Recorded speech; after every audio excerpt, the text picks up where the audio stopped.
안녕하세요. 네.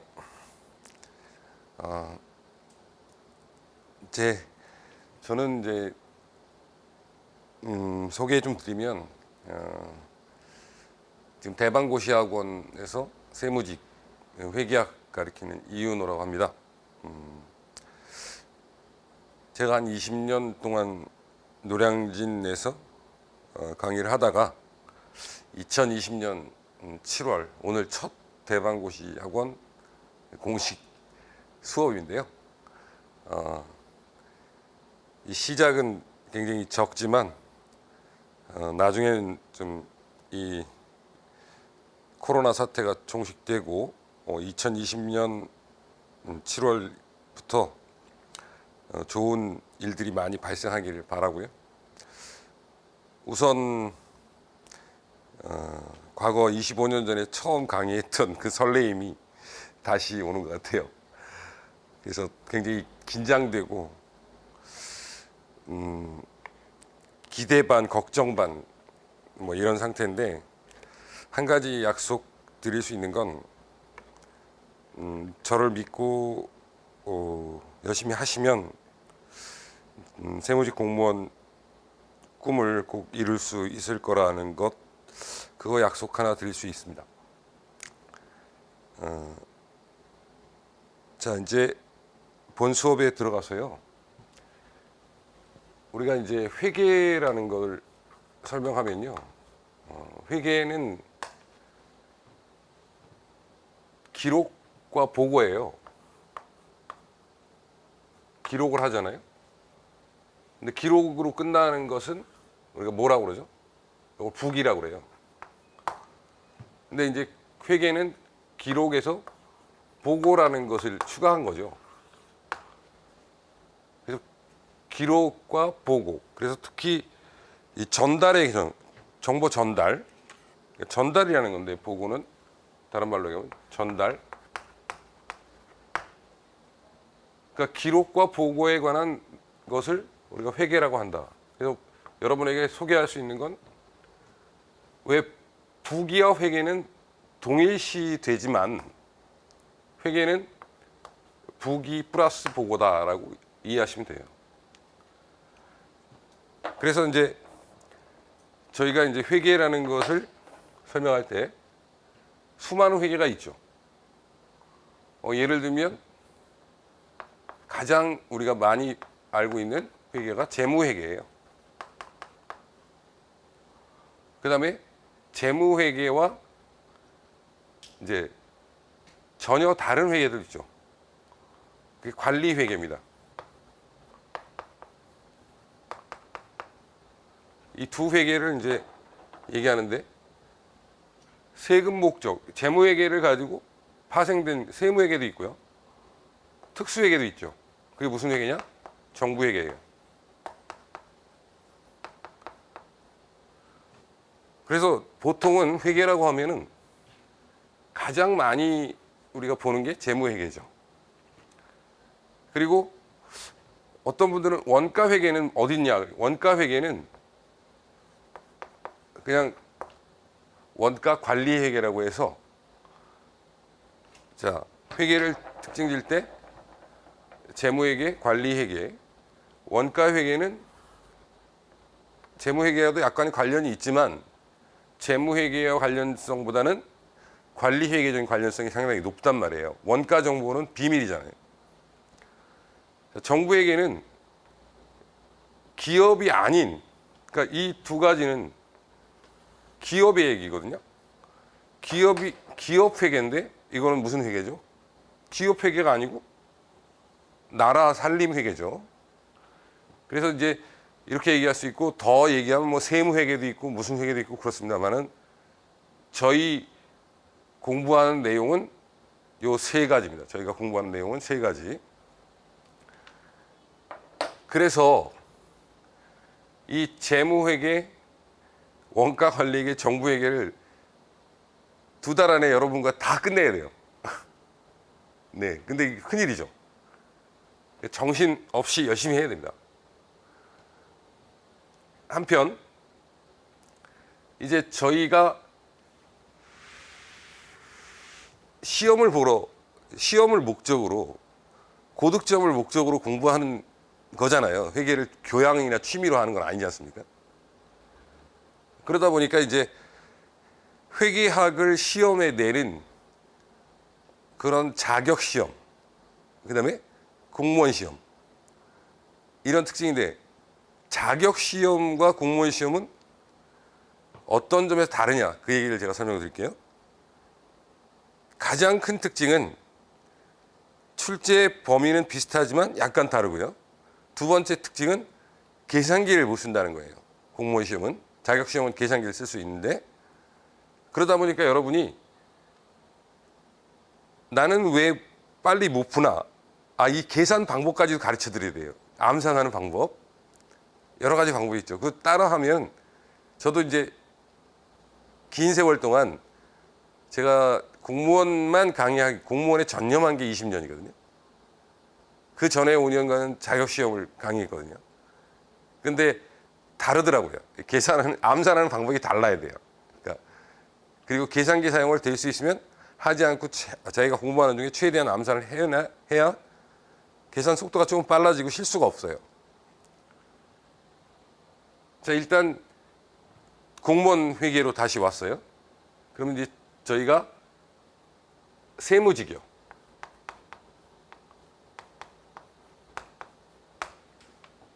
그 다음에 자 관세직도 대상이 되는데 그 다음에 7급이죠. 여기는 이제 9급이라고 하는데 네.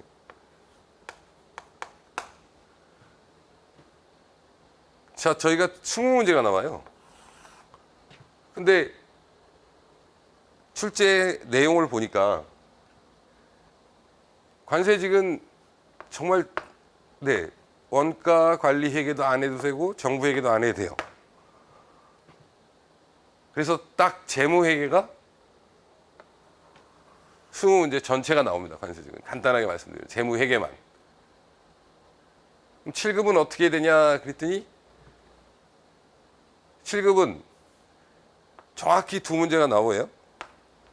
그 다음에 재무회계에서 16개 2문제 이렇게 출제되거나 아니면은 여기 플러스 1, 마이너스 1 출제 경향을 보면요. 올해는 아직 시험이 코로나 때문에 연기가 돼서 원래는 이번 달 정도 8월 달에 치러야 되는데 9월로 연기가 됐죠. 그래서 아직은 모르겠습니다. 그러나 2019년에 출제를 보면 이렇게 됩니다. 그러니까 7급은 어쨌든 정부 회계를 해야 돼요. 원가관리 회계가 아주 계륵 같은데 최근엔 2문제 정도가 나온단 말입니다. 전에는 안 냈다가 이게 특이한 상황이 되겠습니다. 그럼 저희가 이제 가장 많이 뽑는 9급 세무직은 어떠냐? 재무회계가 먼저 정부에게 2문제 나옵니다. 요 4문제 정도 나오는 것 같아요. 14문제 정도 이렇게. 그래서 이 원가 회계가 네 상당히 많이 나오네요. 그러다 보니까 9급 세무직 학생의 경우에는 지금 저희가 공부하실 때 전체를 다 어쩔 수 없이 하셔야 되는 거예요. 그래서 이 9급 세무직의 이 원가 문제 4개, 정부에게 2개 이렇게 출제가 되고 있어서 어쩔 수 없이 네, 재무회계를 중심으로 하되 요 부분까지도 다 해야 되는데 그럼 저희 강의 구성은 어떻게 되어 있느냐? 저희가 지금 요게 8주 과정이죠. 8주. 네. 요거는 2주. 1주. 그러니까 3개월 과정이란 말이에요. 근데 이것도 제가 그 방대한 양을 가장 줄여서 강의하는 겁니다. 여러분 회계학 공부하실 때 회계 어렵다 그러는데요. 자, 이게 회계라고 합시다. 그런데 어떤 선생님은 요만큼만 가르쳐요. 그럼 쉽죠? 예. 그럼 요것만 가르치면은, 자, 여기는 어려운 회계죠. 지금 안 가르치는 부분은요.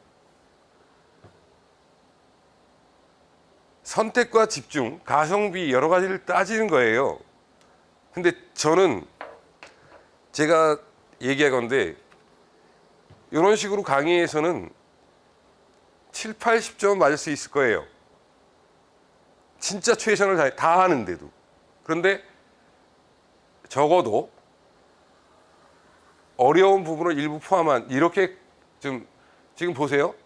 이 넓이를 보면 일반 학원에서 가르치는 회계보다 좀 더 많이 가르쳐야 이렇게 한 95점이 나옵니다. 95점.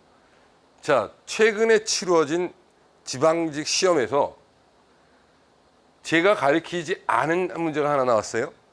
그게 뭐냐? 외화 재평가예요. 그건 여기서 나온 거죠. 그러니까 그렇지만 19개는 근데 3문제 정도가 다른 사람보다 더 넓게 가르쳤기 때문에 더 커버할 수가 있었습니다. 그래서 수업을 들으시고 이해가 안 된다고 자기 탓을 하지 않으시고 선생 탓을 하는데, 제가 쉬운 회계의 맹점은요.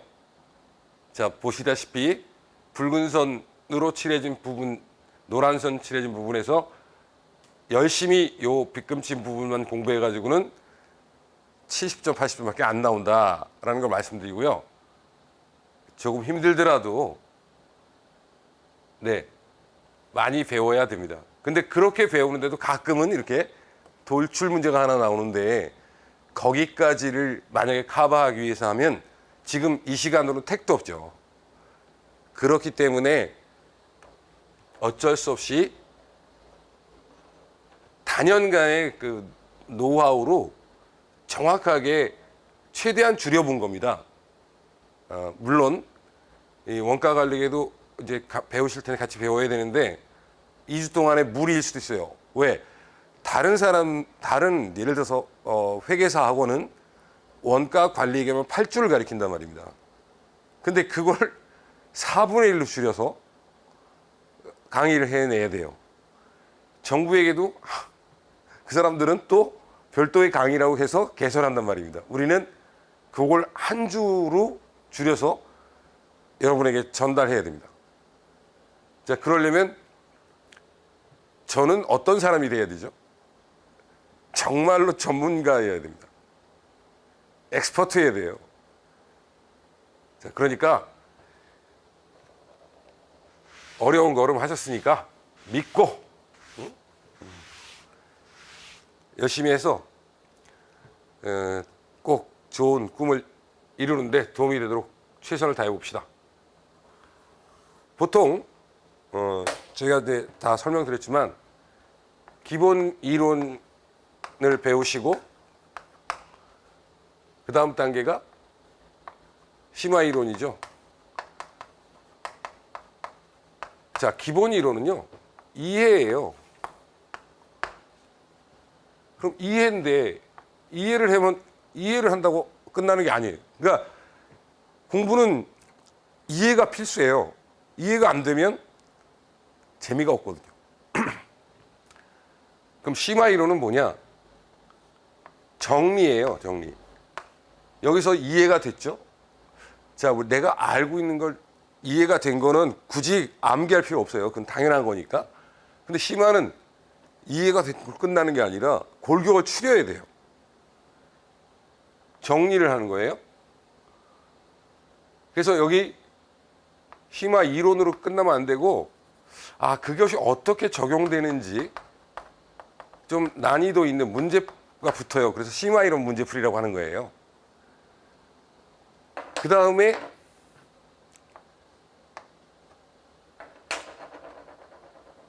진짜 문제풀이죠.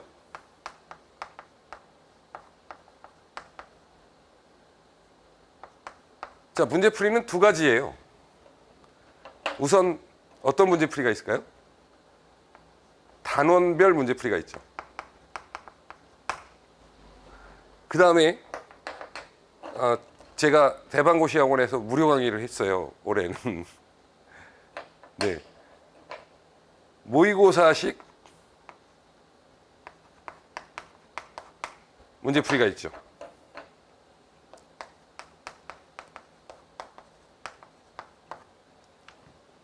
그러면 이제 마지막으로 이거 끝나면 시험인데 시험장 가는 거예요. 근데 시험장 가셔가지고 고득점을 해야 합격한단 말이에요. 자, 과거로 돌아갑시다. 왜? 지금은 이제 회계학이 내년까지는 선택 과목입니다. 그렇지만 내년 얘기는 아니에요. 2022년이 됐다고 하면 필수잖아요.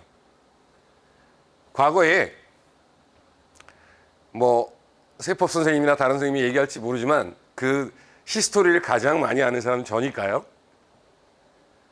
자, 우리 세무직이 선발 인원 이제 시험을 여러분이 보시는데 5과목 아니에요. 100분이잖아요. 자, 요령이 아주 중요합니다. 먼저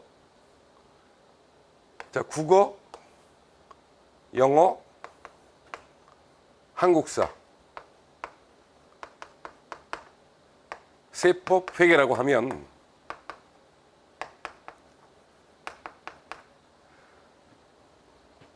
제가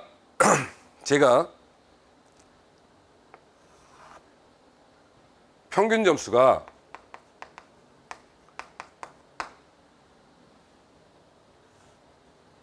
2010 지금 2020년이잖아요. 근데 한 휙 돌아가서 타임머신 타고 과거로 확 돌아가 볼게요.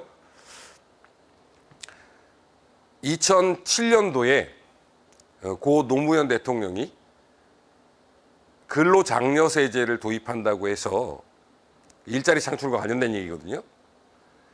국세청 공무원을 3,000명을 증원해요. 그러니까 우리가 시험이 2007년에 히스토리가 좀 깁니다. 네. 2007년인데 2007년 4월에 사람을 뽑아요. 예? 자, 사람을 뽑았는데 얼마를 뽑냐? 뭐 이번에 얼마 안 뽑았어요. 한 400명? 400명 정도. 그런데 갑자기 제가 그 당시에는 KTX 타고 대전에 강의를 가고 있었어요. 서울에서 난리가 난 거예요. 전화가 왔어요. 3,000명 증원한 겁니다. 시험 날짜까지 공고가 난 거예요. 9월, 12월, 그 다음에 2008년 4월. 이래가지고 몇 명을 뽑게 되냐면 이게 3,000명입니다. 뭐 간단하게 얘기할게요. 1,000명, 1,000명, 1,000명이다. 이렇게 3,000명을 뽑게 됩니다. 그때 자, 이 4월이면은 국급 시험이 끝났잖아요. 근데 이렇게 하게 되면 어떤 일이 벌어지나요?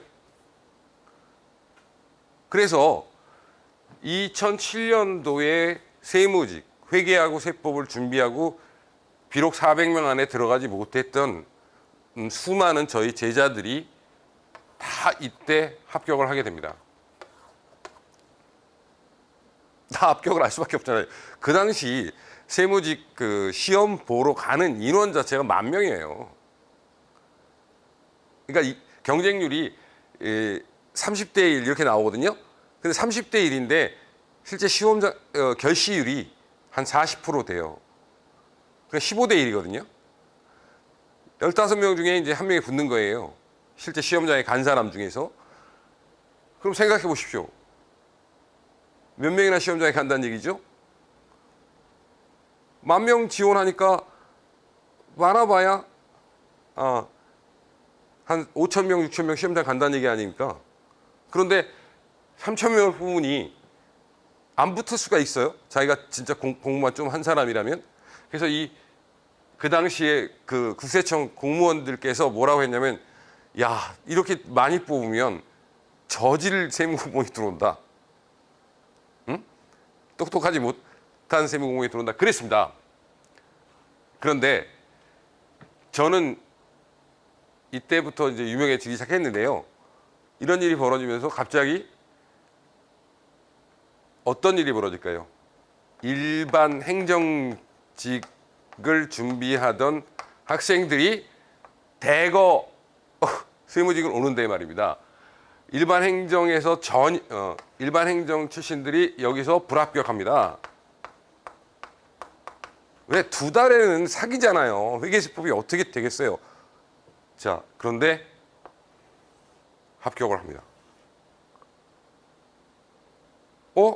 지금 예를 들어서 그게 7월에 발표가 났으니까 6개월 만에 합격을 하네요. 네, 근데 그게 비밀이 있어요. 어떤 비밀이 있냐면 제가 이걸 썼더니 그 사람들이 자, 이 점수를 어떻게 맞냐면요. 이렇게 맞아요. 지금 보세요.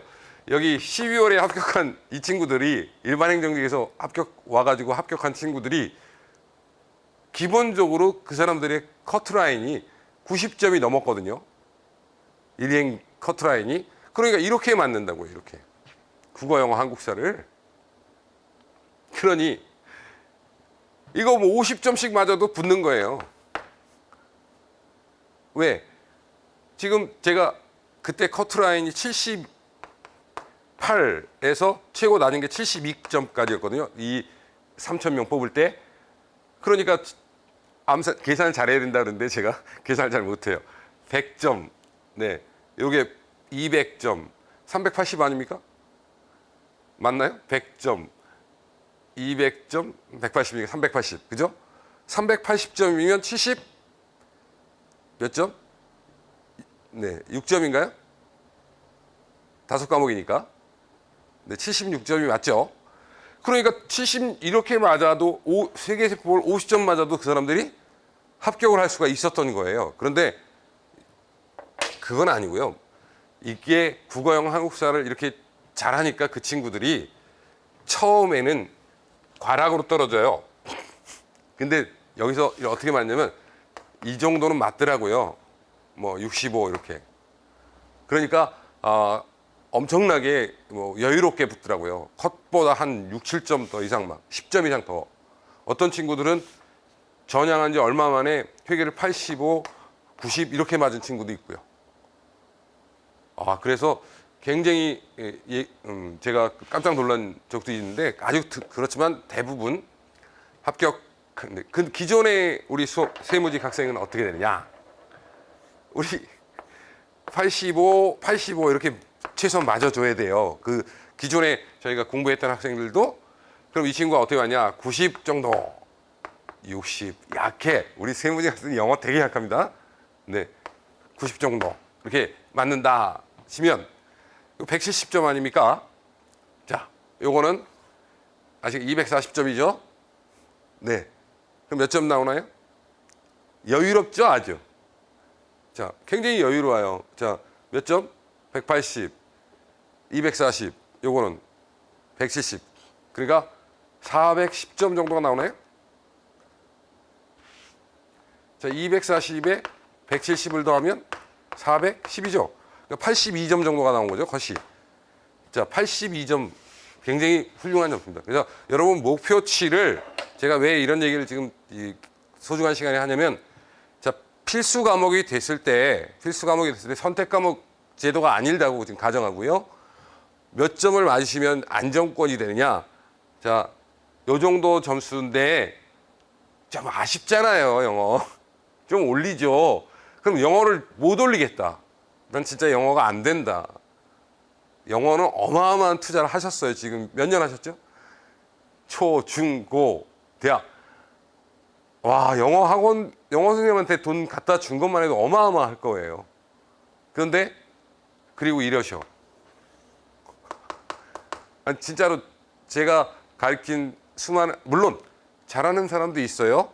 그렇지만 그 영어 때문에 그렇게 고생하던 친구들의 대부분이 목표를 60점, 70점을 놓고 60점, 많이 잡아야 70점, 이렇게 놓고 이걸 70점을 영어 70점을 맞기 위해서 그렇게 고생을 한다 이거예요.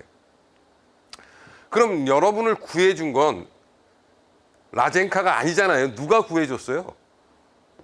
국어 한국사는요, 열심히 하면 이 정도가 나와요. 자, 회계세법이 구해줘야 돼요. 이렇게.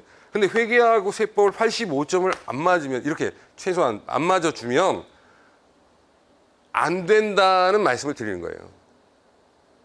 자, 회계세법은 최소한 내 그 마지노 공부 점수가 몇 점? 85점이다. 이 85점을 안 맞게 되면 어떤 일이 벌어진다? 큰일 난다. 하는 거예요. 그럼 85점 아까 말씀드렸지만 쉬운 거냐? 아니란 말이에요. 그래서 저희가 이 85점을 맞기 위한 과정으로 다시 돌아가서요. 자, 자기의 그 목표, 자기가 이제 나는 세무공무원이 될 거야 또는 관세직 공무원 될 거야 했을 때 뭐 세법을 관세법으로 생각하면 되니까 자기의 목표를 평균 85점으로 잡으세요. 왜 평균 85점이냐? 가장 커트라인이 제가 20몇 년 동안 제일 낮은 건 72점이고 가장 높았던 커트라인은 86점입니다. 그런데 이때는 몇 명 뽑을 때죠? 3,000명 뽑을 때죠? 이때는 구급 공무원을 몇 명 뽑은지 아세요? 86명을 뽑았어요. 그러면 이 대비 어떤 일이 벌어졌을까요? 이때는 누가 붙었죠? 붙은 사람들? 전설이 붙은 거예요. 전설. 자, 우리 왜 이런 일이 벌어질까요? 3,000명을 뽑았어요. 아주 많이 뽑았죠. 3,000. 그러다가 갑자기 어떻게 될까요? 100명. 그러다 몇 명? 86명. 그래서 이 시기에 이걸 보고 공부를 시작한 사람은 어떻게 되죠? 망하죠. 망했어요. 이때. 이걸 암흑기라고 그래요. 암흑기. 정말 저는 이때 강의를 하는데 학생들의 눈빛을 보면서 이미 제 강의실에 몇백 명이 있으니까 얘들이라도 어떻게 살려야 되는데 이 안에서 다 붙일 수가 없잖아요. 제가 아무리 잘해도. 그때 강의하면서 기쁘지가 않아. 그러니까 제일 강의하면서 좋은 게 뭐냐? 우리 국세청이 적어도 500명 정도를 뽑아줄 때가 제일 좋아요. 꾸준하게 뽑진 않아요, 이 사람들이. 근데 최근에 세무공무원 왜 이렇게 많이 뽑았어요? 1,000명씩 계속? 걱정해요. 예? 예. 그렇게 많이 뽑으면 암흑기가 또 오거든요. 그러면 즐겁지가 않아, 그죠? 근데 아무리 암흑기가 오더라도 자, 2022, 23은 괜찮아요. 왜? 회계세법을 필수로 한 때잖아요. 자, 말씀드렸죠. 제가 얼마 걸린다고요? 아무리 머리가 좋아도 열심히 해도 8개월은 걸린다고 그랬죠. 그 사람들은 아까 일반 행정직에서 전향한 사람이잖아요. 그럼 이 사람들은 공부를 몇 년 했을까요? 이미 국어, 영어, 한국사는 2년 이상 한 사람들이에요. 그 사람들의 국어, 영어, 한국사 점수는 의미가 없어요. 그죠? 90, 90, 90, 다 90, 평균 90점 넘으니까. 그런데 그 사람들이 그럼 8개월 동안 뭘 했을까요? 회계하고 세법만 판 거예요.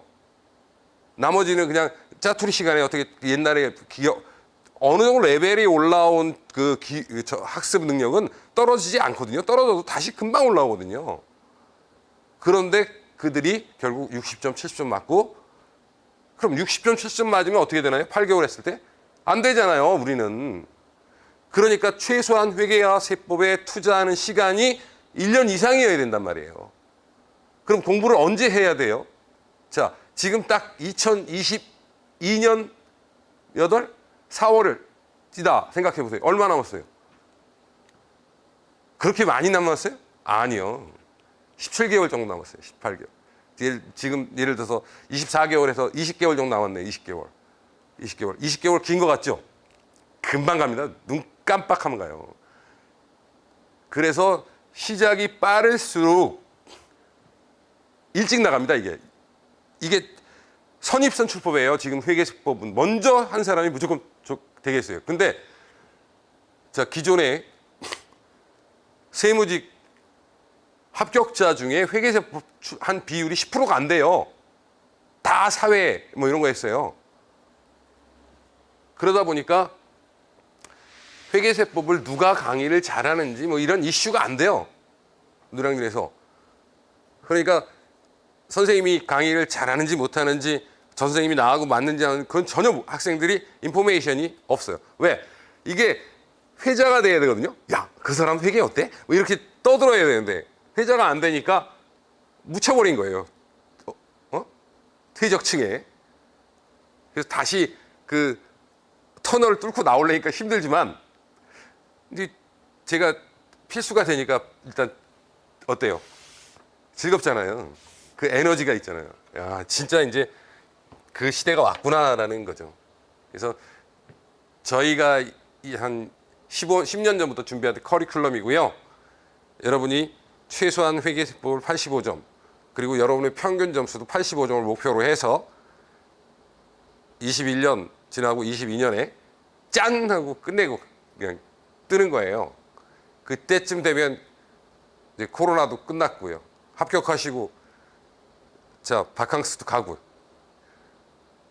우리 전에 합격하면 우리 학생들이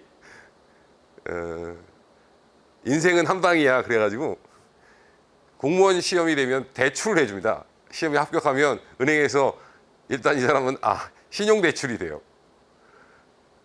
그러면 이 사람들이 부모님한테 좀 여유가 있으면 부모님한테 돈이 없어도 나의 청춘을 보상받는다고 다 떠납니다. 배낭 들고. 심지어 어떤 사람은 연수원에서 연수 일정이 잡혔으니까 들어오라고 하는데 비행기가 없어갖고 사정 어떻게 해가지고 들어온 사람도 있고 그래요. 뭐 거지처럼 막 살다가 유럽에서 그런 걸 생각하세요. 힘들 때 나는 어디? 저 말레이시아 코타키나발루토는 뭐 필리핀의 보라카이 세부 뭐 이거 아니면 저 타이티 같은데 그런 데 가서 바캉스를 즐길 거야라고 생각하면서 자기가 힘들 때마다 마음을 다잡고 공부하시면 분명히 세무 공무원이 된다고 인생이 성공하는 건 아니죠.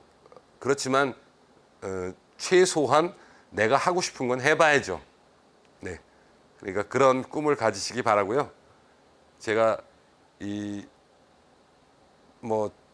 정밀하지 못한 오리엔테이션이었지만 왜 나의 목표 점수가 85점이어야 되는지, 그리고 내가 왜 20개월 정도 열심히 수련해야 되는지. 뭐 내년에 합격하시면 좋죠. 그런데 그게 그렇게 호락호락하지 않다는 거예요.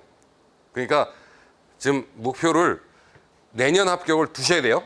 내년에 끝낸다. 비록 선택 과목이지만 이렇게 하시고 진짜로 열심히 해보시면 자기 레벨이 올라 있어요. 자기도 모르는 사이에 내가 커졌어. 우리 아이가 이렇게 컸어요. 그냥 그럴 때 이제 기회가 딱 자기한테 오는 거예요. 근데 지금 제가 상담을 아직 받아보지는 않았는데 돌아가는 분위기가 아직은 이 학생들이 개념이 없어요. 그걸 모르는 것 같아. 그러면 어떻게 해야 된다? 빨리 시작해야 돼요. 남들이 다 알고 뛰어들 때 3,000명 뽑네? 그 정보가 알려졌을 때는 어떻게 되죠? 늦어요. 그러면 어때? 야, 지금 뭐 유행, 코로나 때문에 공부 막 그렇다. 세무직 필수인데 뭔지 몰라? 회계세법 그거 해야 되나?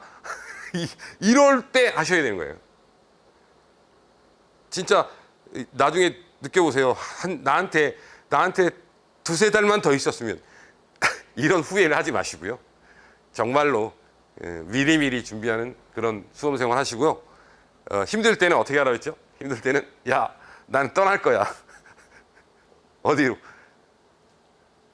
아름다운 코발트색 남극의 정취가 물씬 풍기는 바닷가로, 또는 유럽의 고성들이 많은 곳으로, 또 자연을 좋아하면 나는 떠날 거야. 어디? 뭐 노르웨이나 스웨덴 같은 멋진 곳으로. 그런 꿈을 꾸시면 분명히 여러분의 꿈은 이루어지고 극복할 수 있어요. 그래서 꼭 좋은 결과가 있기를 바라고 또 열심히 합시다. 그래서 회계 간단하게 이제 제가 그 수험 대책 안 읽어보셨으면 한번 읽어보시고요. 이제 본격적인 진도를 나가겠습니다. 아까 제가 회계를 책에서 보면 뭐라고 되어 있습니까? 15페이지에 딱 회계의 의의와 분리의 정의는, 회계는 정보 이용자가 기업 실체와 관련해서 합리적인 의사결정할 수 있도록 기업에 유용한 경제적 정보를 식별 측정 보고하는 시스템이다 그랬죠. 시스템이라는 건 체계가 있다는 거예요. 네. 법도 있고 뭐 법칙도 있고 그런 거죠. 근데 거기서 보고라는 게 있어요. 근데 그럼 식별 측정하는 건 뭐예요? 부기잖아요. 위에 보시면 부기가 나와요. 자, 거기 무슨 부기가 있죠? 단식 부기야 무슨 부기가 있어요? 복식 부기가 있죠? 복식 부기는 어려운 거 아니고요. 아주 간단해요. 뭐라고 돼 있냐? 표준화된 일정한 원리 원칙이 있다. 기업의 모든 재산상의 변화를 기록한다. 재무 상태와 손익 파악이 가능하다. 자기 검증 기능이 있다. 뭐 이런 얘기가 나왔어요. 근데 여기서 자, 복식부기 하면 떠오르는 말이 발생주의죠. 발생주의. 그럼 단식부기는 무슨 주의? 현금주의. 그러니까 거기서 모든 거래라고 했는데, 이 모든 거래라는 말이 바로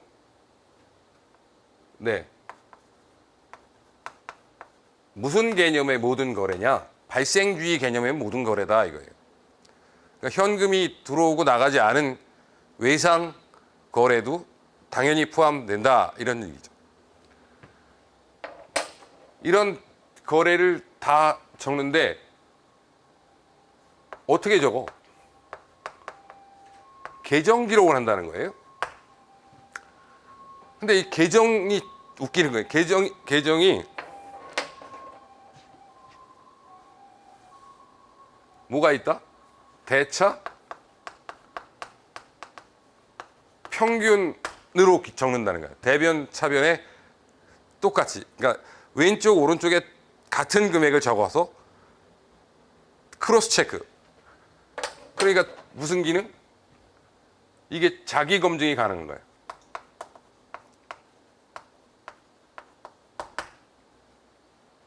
자기 검증 기능이 있다. 응? 물론 대차 평균이 완벽한 건 아니지만 어느 정도의 단식부기에서 찾아낼 수 없는 오류를 찾아낼 수 있게 만든 거예요. 그래서 이 복식부기는 우리가 몇 년도에 시작했다. 이거 뭐 굳이 1490, 저도 헷갈리네. 94년인가 2년인가 1492년 같은데, 루카 파치올리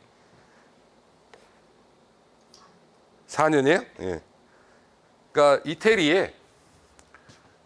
이태리에 그 루카 파치올리라는 사람이 했어요. 그 사람이 발명한 건지 이전부터 전해왔던 것을 그 사람이 기록한 건지는 모르겠지만 어쨌든 이태리가 복식부기의 근원이라고 하는데, 뭐 세칭 이렇게 얘기합니다. 우리가 이태리가 낳은 가장 위대한 천재는 레오나르도 다빈치죠. 다빈치 코드, 정말 그 사람은 해부학자고 뭐 화가고 뭐 르네상스의 거장인데 어쨌든 다양한 실험을 합니다. 다빈치가. 그 다빈치가 이 그림 중에 이제 프랑스 루볼 박물관에 있는 모나리자라는 그림이 있는데 이 모나리자라는 그림이 이제 어마어마한 그 프랑스로 가게 된 이유도 이제 이태리에서 다빈치를 후원하지 않으니까 다빈치가 이제 프랑스로 넘어가서 가져갔던 거죠. 그래서 루볼 박물관에 탁 걸어놨는데 뭐 다빈치가 많은 다작을 한 그림 화가가 아니기 때문에 아주 존귀한 대접을 받는 거죠. 사실은 뭐 여인의 초상화 아닙니까? 그래서 이 다빈치와 같은 시대에 살았던 루카 파치올리라는 사람이 만들었습니다. 그냥 시험에 안 나오니까 신경 쓰지 마시고요. 그러나 기억하실 건 발생주의 개정기록.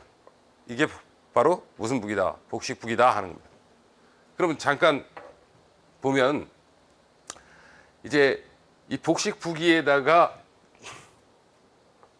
뭐를 붙여, 보고를 붙이면 그게 뭐가 되냐면 재무회계가 되는 거야. 재무회계. 우리가 공부하는 지금 이 시간에 하는 회계가 재무회계잖아요. 재무회계. 이 재무회계가 되는데 이 재무회계가 아주 가장 많은 출제, 뭐 관세직은 20문제가 다 나오고 세무직 9급에도 14문제 정도, 많으면 15문제도 나오니까 거의 4분의 3을 차지한단 말이에요. 출제 비중에.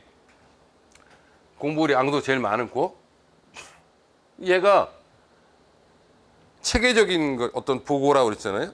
그리고 지금 우리가 배우는 거는 정부회계가 아니라 무슨 기업회계잖아요. 그래서 회계가 이제 아까 설명드린 것 중에 두 가지가 있다. 재무회계가 있고 관리회계가 있다. 기업회계는 재무회계와 무슨 회계? 관리회계가 있다. 그리고 여러분 세법에서 배우는 거는 세무회계예요. 세무회계를 위한. 그래서 넘겨보시면 이제 16페이지에 재무회계와 관리회계의 비교가 나와요. 재무회계가 자 목적 한번 보세요. 외부 이해관계자의 의사결정에 유용한 정보를 제공하는데 그 유용한 정보의 이름은 재무제표다. 나오죠? 그리고 그 재무제표를 어떻게 만드냐? 한국재택국제회계인 기준 등의 정한 규칙에 따라 만든다. 정보는 과거 정보, 화폐 정보고 표현 취성과 목적 적성을 가져서 정기적으로 보고해야 된다. 그러니까 지금 간단하게 얘기하면 재무회계는 뭘 만들어? 재무제표를 만드는데 이 재무제표를 누구에게? 외부 이해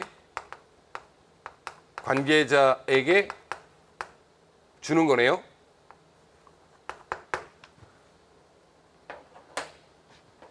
이에 반해서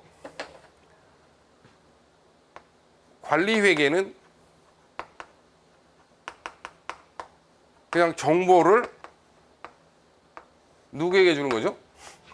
경영자한테 주는 거네요. 경영자는 어디에 있죠? 내부죠. 여기는 외부에다가 알리는 거고요. 내부잖아요. 그럼 내부, 자, 우리가 항상 이 기업 안에서 이루어지는 어떤 뭐죠? 행위죠. 관리회계는. 근데 이건 기업 안을 바깥으로 알리는 거잖아요. 재무회계는. 그러다 보니까 이 외부에 있는 사람이 이해를 할 수 있어야 되니까 여기 뭐가 있어야 돼요? 회계 원칙이 있어야 되겠죠. 그죠? 그러니까 재무제표는 내 마음대로 만들면 안 돼요. 뭐에 따라서? 회계 원칙에 따라서 만들어요. 그리고 정기적으로 보고해요.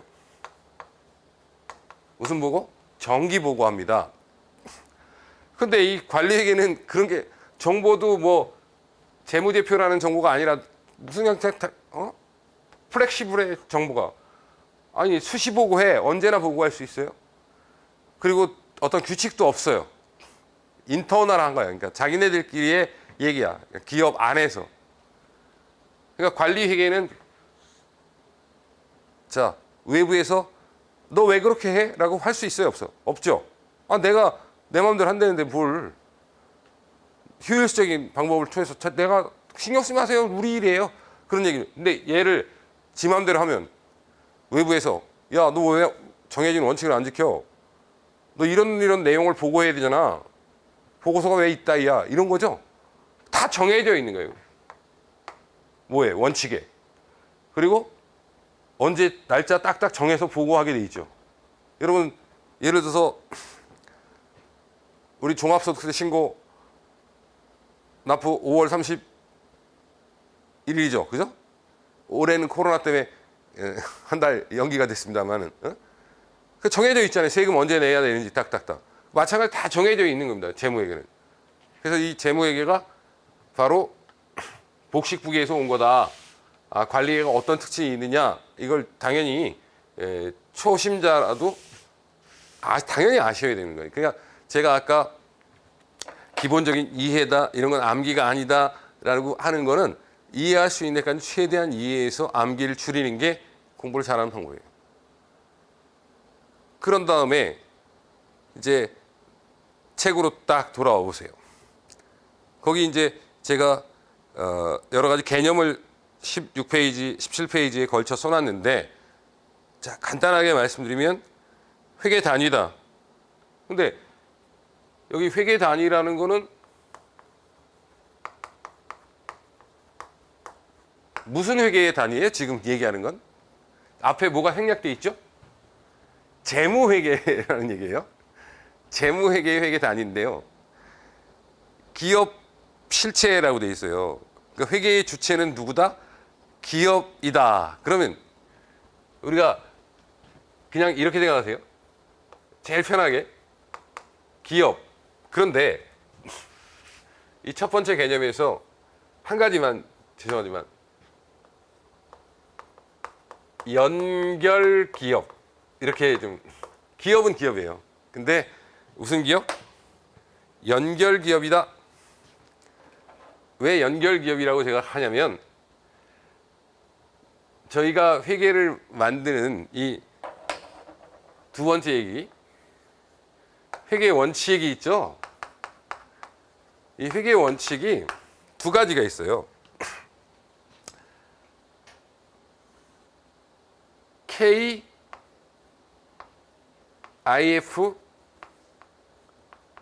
KIFRS. 네. 한글로 쓰면은 한국 채택 국제 회계 기준. 자, 영어로는 International Financial Report Standard입니다. 그러니까 Financial Report가 재무제표잖아요. 자, 국제 재무제표 작성 기준이죠. 그래서 국제 회계 기준이라고 합니다. 국제 회계 기준. 근데 K라는 것은 한국이 채택한 국제 회계 기준이라는 뜻인데 그러면 한국 채택 국제 회계 기준과 일본 채택 국제 회계 기준이 다를 수 있나? 네, 다를 수 있어요. 왜? 이 국제 회계 기준에서는 이 종이컵을 표현할 때 자, 두 가지 방법을 줄 수 있어요. 1번 방법을 써도 되고요. 2번 방법을 써도 된다. 그랬을 때 한국은 종이컵을 1번 방법으로 표현하겠다. 그러면 KIFRS는 이 종이컵 표현 법칙의 1번을 선택한 거예요. 근데 일본은 2번이다. 그럼 재팬이 채택한 건 2번을 채택할 수가 있습니다. 그 왜 1번, 2번이 사실 있으면 안 좋은 건데요. 나라마다 그 어떤 국가의 능력이 다르잖아요. 그래서 선진화된 회계가 지금 선진화된 기업들은 좀 복잡하고 힘들더라도 어려운 방법으로 좀 더 어려우면 어때요? 정확하겠죠? 그렇지만 약간 후진국은 어려운 방법을 하려니까 너무 힘들어. 사회적 시스템이 잘 안 돼 있어. 그러면 니네는 간편법 같은 2번 같은 방법도 쓸 수 있다. 이렇게 해서 선택을 할 수 있게 해놨기 때문에 여러분 한국채택국제회계기준 이렇게 부르는 겁니다. 아셨죠? 납득이 되셨는지 짧은 시간에 설명을 드렸는데, 그 다음에 또 하나가 일반 기업 회계 기준이에요. 그런데 자, 제가 이제 말씀드리는 거는 이것도 시험에 나오냐? 안 나와. 요게 출제 범위야.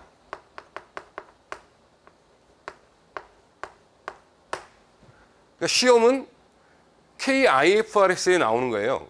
그럼 이 회계 원칙은 제가 뭐라고 설명드렸죠? 재무제표를 어떻게 만들어야 되는지 미리 정해놓은 스탠다드, 가이드라인이란 말이에요. 그럼 왜 이런 걸 미리 지 맘대로 만들면 된다, 안 된다? 안 된다고 말씀드렸잖아요. 합의에 의해서 만드는 거죠.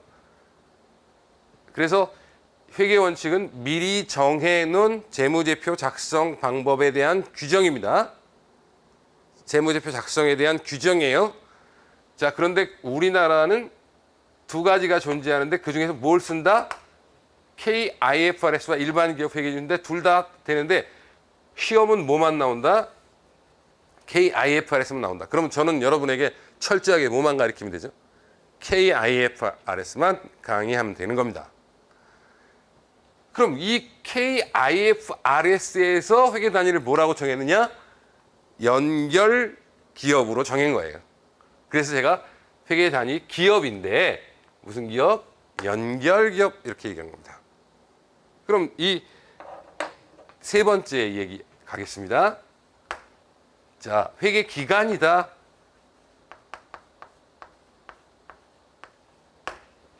우리 이 회계 기간에 대해서 설명할 때 제가 말씀드리는 건 연차 보고의 기준으로 연차 보고서 말고 뭐가 있을까요? 중간 보고서가 있어요. 이제 중간 재무제표를 제가 재무제표라고 하면은 연차 재무제표, 네, 그런 얘기를 하는 거죠. 그럼 이제 보고 이 연차 보고서는 한번 회계 기간은 보고 주기거든요. 그럼 보고 주기는 거의 대부분 뭐예요? 거의 대부분이 1년이에요. 그렇죠? 거의 대부분이 1년인데, 자, 이게 경우에 따라서는 1년보다 길 수도 있고 경우에 따라서는 1년보다 작을 수도 있어요. 이게 시험에 나왔어요. 예? 어떤 경우에 그렇죠? 우리가 저희 대한민국은 기간이 언제부터 언제까지가 딱 못 박혀 있어요. 뭐라고? 1월 1일부터 12월 31일 이렇게. 이게 회계년도예요. 그런데 정부는, 그러니까 우리나라 정부 회계가 있다고 그랬죠. 정부 회계는 1월 1일부터 12월 31일까지가 딱 회계 기간인데 기업 회계는 그렇게 강제화되어 있지 않아요. 그래서 이 거의 대부분 1년인데 예를 들어서 가장 많은 게 1월 1일부터 12월 31일 이게 있고, 또 경우에 따라서 뭐도 있어요? 4월 1일부터 시작해서 언제까지? 3월 31일 이런 경우도 있고, 또 7월 1일부터 시작해서 6월 30일 뭐 이런 경우도 있고 다양합니다. 아, 그러니까 거의 대부분이 1년인데 기업이 고르는구나 그런 얘기예요. 그래서 이제 우리나라 같은 경우에는 제조업은 거의 1월 1일부터 12월 30일이 많고요. 금융업 있잖아요. 금융, 은행, 보험 뭐 이런 것들은 4월 1일부터 3월 31일까지가 많아요. 그것도 제가 회사 다녔을 때 얘기니까 벌써 30년이 넘는 한 25년 전 얘기라서 바뀔 수도 있지만 어쨌든. 근데 기업이요. 거의 대부분이 1년인데 1년을 초과할 수도 있고 짧을 수도 있어요. 예를 들어서 내가 이렇게 하다가 나 이걸로 바꿨다. 그러면 여기서부터 여기가 한 회계 기간이 될 수 있죠. 그죠? 굳이 이날 보고를 안 하고 나 이렇게 할게. 이럴 수도 있고요. 길 수도 있고 짧을 수도 있다. 기업이 이미 할 때 거의 대부분 1년이다. 이런 얘기예요. 그러면 회계 기간을 잠깐 얘기할 때 그 시작이 뭐예요? 이게 봅시다. 여기서 우리가 보고를 해요. 기간의 끝 보고. 그 다음에 또 1년 되면 또 어떻게 되죠? 보고하죠. 그 다음에 또 돼서 보고할 거예요. 이런 식으로. 순환이란 말이에요. 그런데 이게 2020년이다. 자, 이 2020년을 올해다 그러면 뭐라 그래요? 단기라고 하죠. 그러면 얘는 뭐예요? 전기라고 하죠. 얘는 뭐? 차기라고 해요. 이거 우리가 용어를 이렇게 쓴단 말입니다. 전기와 차기라.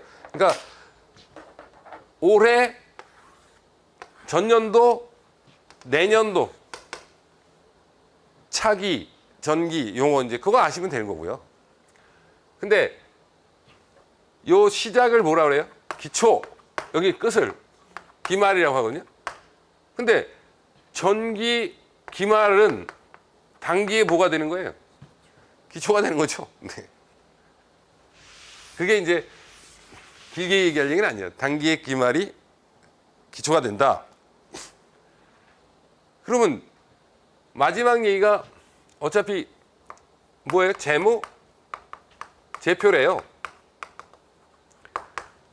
이 재무제표는 쉽게 얘기해서 지금 책에 17페이지에 있는데 재무상태표, 포괄손익계산서, 자본변동표, 현금표, 주석 이렇게 돼 있죠. 그냥 한번 읽어보고 갑시다. 그 정도, 이런 게 있다? 이런 얘기죠. 그 중에서 다음 시간에 이제 여러분과 제가 본격적으로 복식부기의 개념 다시 이제 설명하고 이 내용을 가지고 이제 하나씩 파고 들어가 보겠습니다.